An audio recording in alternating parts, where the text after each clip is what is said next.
Power factor क्या होता है? देखो, हमारे पास एक सीरीज एलसीआर सर्किट है, तो उसमें हमारे पास कुछ एलिमेंट्स होते हैं, जैसे कि हमारे पास एक रेजिस्टर होगा, हमारे पास एक इंडक्टर होगा, उसके कारण हमारे पास इंडक्टिव रिएक्टेंस एक्सएल आ जाती है। एक्सएल को हम किस तरीके से लिखते हैं? एल ओमेगा से। फिर उसके अलावा हमारे पास होता है एक एक्स सी कैपेसिटिव रिएक्टेंस, इसकी वैल्यू होती है 1/ओमेगा सी, इस तरीके से। इसके बाद हमने देखा था इनके कुछ हमारे पास फेजर्स आ जाते हैं। जैसे अगर हमारे पास इस दिशा में करंट होता है, तो जो वोल्टेज अक्रॉस रजिस्टर होता है हमारे पास वी आर इसी तरफ होता है। हमारे पास अगर मैं बात करूं कैपेसिटर का, तो वी सी इस तरफ आ जाता है और हमारे पास ऊपर की तरफ आ जाता है, लेट से वी एल, इस तरीके से मैं इसको यहाँ पे बना देता हूँ। फिर हमारे पास ये सारे के सारे जो फेजर्स है, हमने देखा था इस तरीके से घूम रहे होते हैं ओमेगा से। खैर, घूमे ना घूमे उससे फ़र्क नहीं पड़ता, हमें ये चीज़ जाननी ज़रूरी होती है कि इन तीनों वेक्टर जो आ रहे हैं वी, इन तीनों फेजर्स को अगर मैं ऐड कर दूं तो हमारे पास कुछ इस तरीके से यहाँ पर रिजल्टेंट आ जाता है। इस तरीके से मेरे पास कुछ रिजल्टेंट की वैल्यू हो जाती है, और ये होता है हमारे पास जो वी सोर्स से लगा था। अगर मैं यहाँ पर आर एम एस वैल्यूज़ लिख रहा हूँ तो सारी आर एम एस वैल्यूज़ होंगी। अगर मैं यहाँ पर जो एम्पलीट्यूड वैल्यूज़ लिख रहा हूँ, मैक्सिमम वैल्यूज़ लिख रहा हूँ, तो सारी की सारी मैक्सिमम वैल्यूज़ होंगी। ऑलराइट, अब देखो यहाँ पर मैं करंट को किस तरीके से लिखता था? आई की वैल्यू होती थी, है ना, V is equal to I R होता है, तो हमारे पास V डिवाइडेड बाई, यहाँ पर हम इस तरीके से लिखते थे Z। Z क्या होता है हमारे पास? इम्पिडेंस। Z की जो वैल्यू है वो हो जाती है under root of XL minus XC का whole square plus R square. यहाँ तक सब कुछ ठीक था। तो करंट हमारे पास इस हिसाब से आता है। पावर लॉस कितना होगा? तो देखो, हमारे जो इंडक्टर होते हैं, कैपेसिटर होते हैं, उनके अंदर कभी करंट पॉजिटिव होगा, कभी नेगेटिव होगा, कभी करंट की वैल्यू बढ़ती है, कभी कम होती है, कभी चार्ज की वैल्यू बढ़ती है, कभी कम होती है। उनके अंदर एनर्जी स्टोर होती है, फिर वापस बाहर निकल जाती है, फिर स्टोर होती है, फिर निकल जाती है। तो वो एनर्जी को लेते हैं पर वापस कर देते हैं, वो एनर्जी डिसिपेट नहीं करते। तो हमारे लिए एक बहुत ही इंपॉर्टेंट चीज़ आ जाती है, L and C do not dissipate, है ना, डू नॉट डिसिपेट एनर्जी।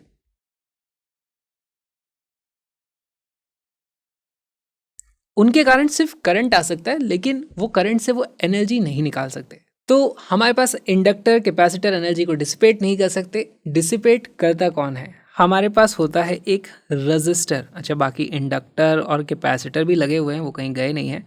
यहाँ पर पोटेंशियल का सोर्स भी लगा हुआ है। तो हमारे पास एनर्जी डिसिपेट करता है हमारा रजिस्टर। हमारे पास एक टर्म आ जाती है पावर फैक्टर, पीएफ। इसकी जो वैल्यू होती है वो बेसिकली ये बताता है कि यहाँ पर से सोर्स कितनी एनर्जी दे रहा होता अगर इनके बीच में कोई भी फेज डिफरेंस नहीं होता है। यहाँ पर हमारे पास एक फेज डिफरेंस है फाई का, इस तरीके से हम जानते हैं। तो अगर फेज डिफरेंस नहीं होता तो हम सीधे सीधे लिख देते, भाई ये जो दे रहा है हमें एनर्जी, वो आ जाती है सीधे सीधे वी टाइम्स आई के बराबर। लेकिन जो हम डिसिपेट करा रहे हैं वो कितनी करा रहे हैं? आई स्क्वायर आर के बराबर। ये हमारी डेफिनेशन ऑफ पावर फैक्टर आ जाती है। यहाँ पर आप देखोगे एक आई से दूसरा आई इस तरीके से कट जाता है, हमारे पास वैल्यू आ जाती है I R divided by V, और वी को हम लिख सकते हैं आई जेड। यहाँ से मेरे पास देखो क्या आ जाता है, ये आ जाता है I R divided by I Z, and इसकी वैल्यू आ जाती है R divided by Z. Power factor की वैल्यू आ गई हमारे पास आई डिवाइडेड बाई जेड। एक और चीज़ ध्यान से देखो, आई आर क्या चीज़ है? ये है आई आर, यानी कि हमारा वी आर के बराबर। आई जेड क्या चीज़ है? हमारा जो टोटल पोटेंशियल है उसके बराबर। तो क्या वी आर अपॉन वी, इसको मैं कुछ लिख सकता हूँ? हमारे पास यही चीज़ आ जाती है कितनी? वी आर अपॉन वी के बराबर, और इसको आप लिख सकते हो कॉस फाई। यहाँ से हमारे पास बहुत ही इंपॉर्टेंट रिजल्ट निकल के आ जाता है, power factor is equal to cos of phi which is also equal to r divided by z। इस तरीके से हमारे पास वैल्यू आ जाती है।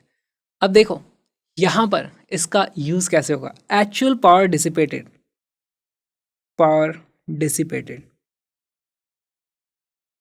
इसको अगर हम कंपेयर करना चाहें, मान लो मेरे पास यहाँ पर इस तरीके से एक सोर्स है और यहाँ पर कुछ ब्लैक बॉक्स लगा है जिसकी इम्पिडेंस की वैल्यू z है।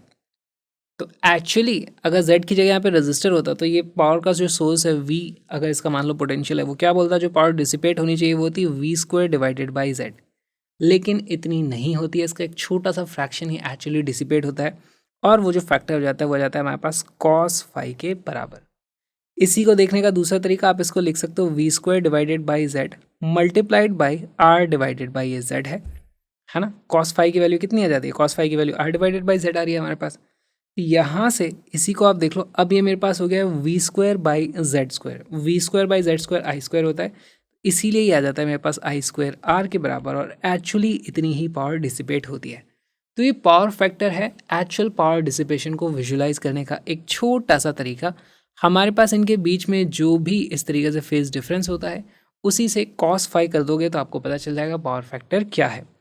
अगर हमारे पास फाई की वैल्यू हो गई 90 डिग्री, है ना, यहाँ पर अगर 90 डिग्री हो गई, कब होगी 90 डिग्री, वो तब हो जाएगी जब हमारे पास एकदम रेजिस्टेंस की वैल्यू आप हटा दो, प्योरली इंडक्टिव सर्किट हुआ या फिर प्योरली कैपेसिटिव सर्किट हुआ, उस केस में फाई की वैल्यू 90 डिग्री हो जाती है।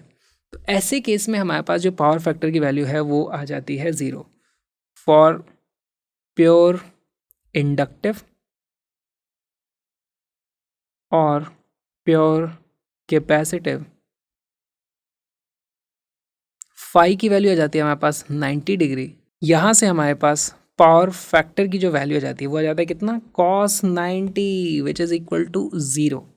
फील करने की कोशिश करो, हमारे घर में प्लग है, डायरेक्ट एक कैपेसिटर उसमें लगा दो, कैपेसिटर लगा दोगे, स्विच को ऑन करोगे, कुछ ना कुछ उसमें करंट आएगा, पोटेंशियल भी है, करंट भी है, वी भी है, आई भी है, लेकिन पावर की वैल्यू फिर भी 0 आ जाती है। क्यों? क्योंकि पावर फैक्टर की वैल्यू वहाँ पर 0 होती है, क्योंकि उनके बीच में फेज डिफरेंस 90 डिग्री होता है। कैपेसिटर हटाओ, एक इंडक्टर लगा दो, इंडक्टर लगा दोगे फिर से हमारे पास कुछ पोटेंशियल होगा, कुछ करंट होगा, लेकिन पावर होगी कंज्यूम 0। तो बस यही कुछ चीज़ें हैं जो हमें समझनी होती है। पावर फैक्टर पे बेस्ड क्वेश्चन देखते हैं।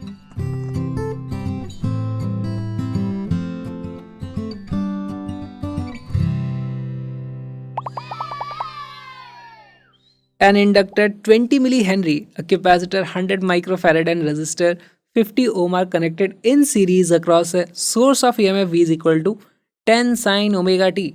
The power loss in the circuit is, अब इसमें न्यूमेरिकल कैलकुलेशंस इन्वॉल्व हैं। Power loss in the circuit, वो जो वैल्यू हमें पता करनी है उसकी वैल्यू तो है आई स्क्वायर आर के बराबर। आपको आई पता करना पड़ेगा, आर की वैल्यू तो दी हुई है। वीडियो को पॉज करो, क्वेश्चन को सॉल्व करो।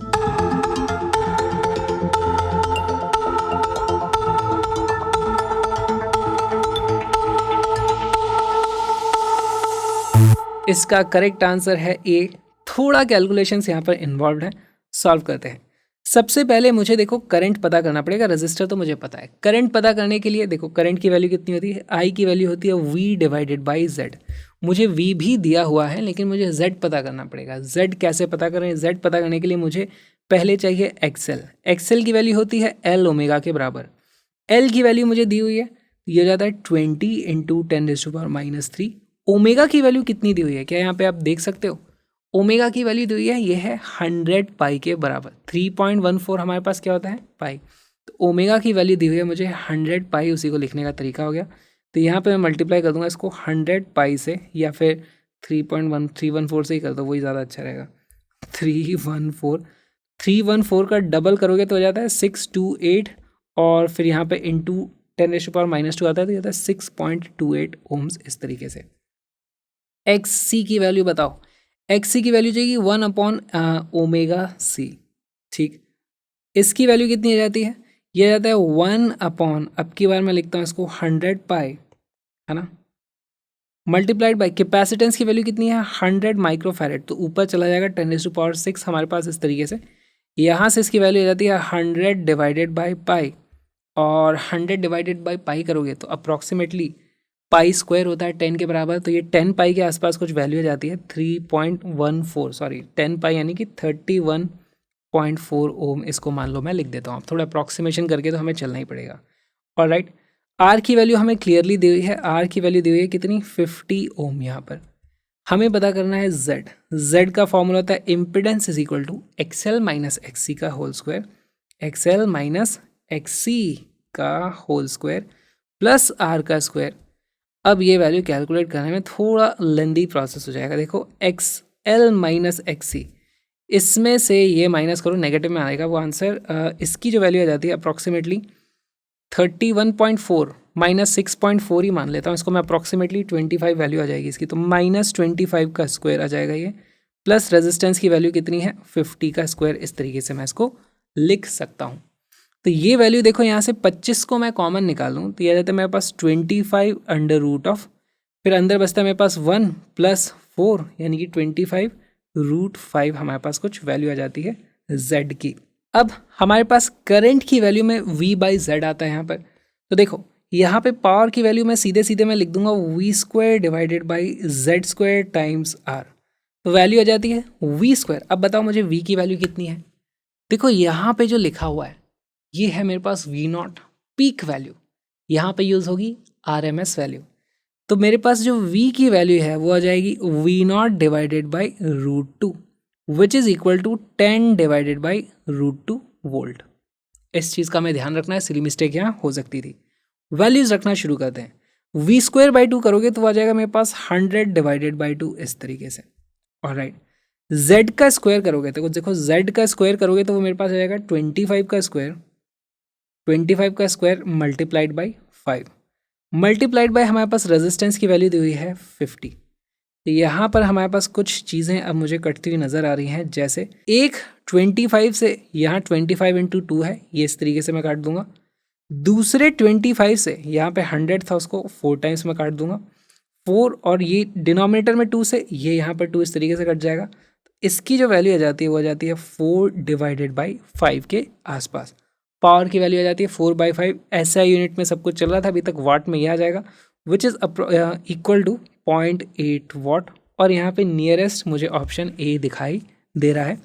क्वेश्चन थोड़ा लेंदी था, वैल्यूज़ कुछ इस तरीके की दे दी कि एग्जाम में हमारा बहुत ज़्यादा टाइम इसमें वेस्ट हो सकता है। अगर कभी ऐसी कैलकुलेशन वगैरह देखें तो आप उनको अवॉइड कर सकते हो।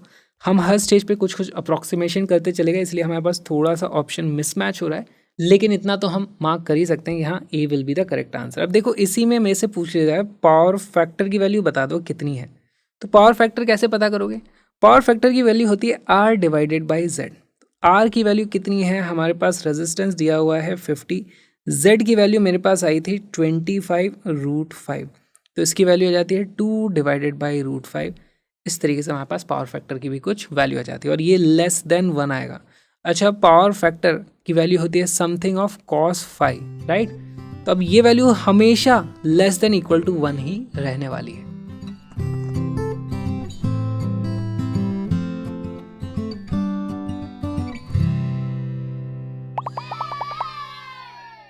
A coil of self-inductance L is connected in series with a bulb B and an AC source. Brightness of the bulb decreases when? अब देखो ये बहुत ही अच्छा सवाल है, वीडियो को पॉज करो, क्वेश्चन को सॉल्व करो।